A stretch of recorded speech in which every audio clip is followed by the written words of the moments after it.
บอลนี่ตาลงตีเลยขนาดเดี๋ยวเวทวางนี้ก่อน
ยูนี่แล้วก็สู้มันนั่นเกือบหลุดหลุดยูนี่แหละบอลนั่นดำนี่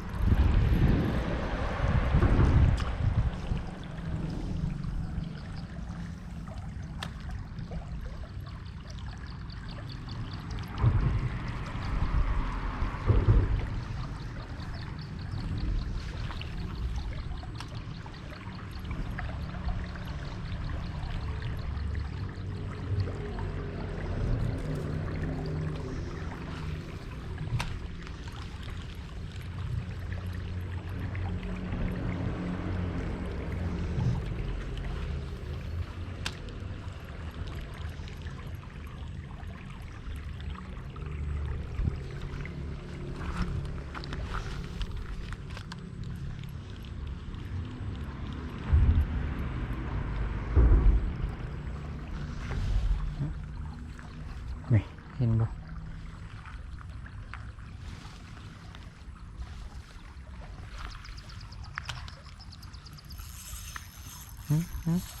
เด็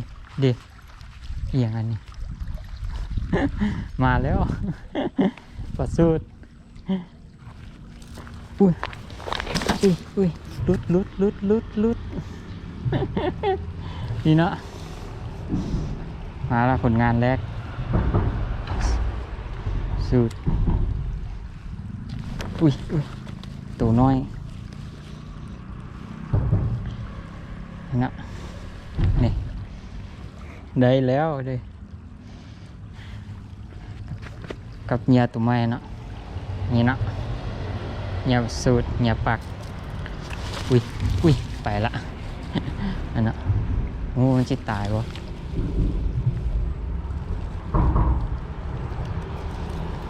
ว่าจะให้พวกเจ้ามาวานเห็นฮะ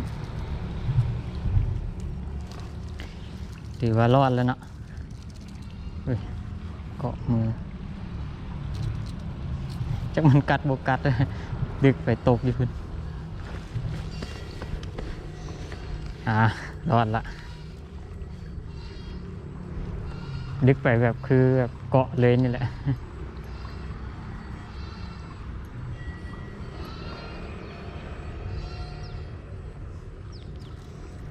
รอดแล้วเนาะ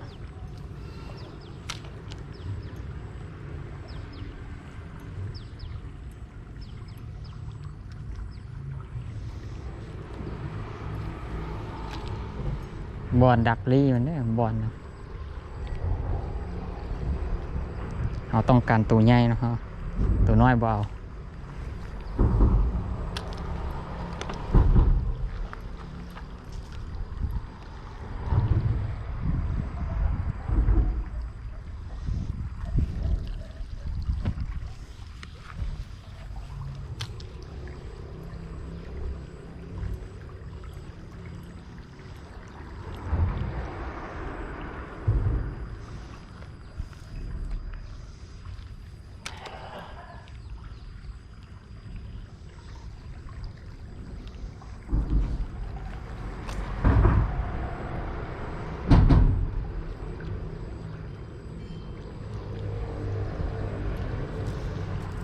เกาะ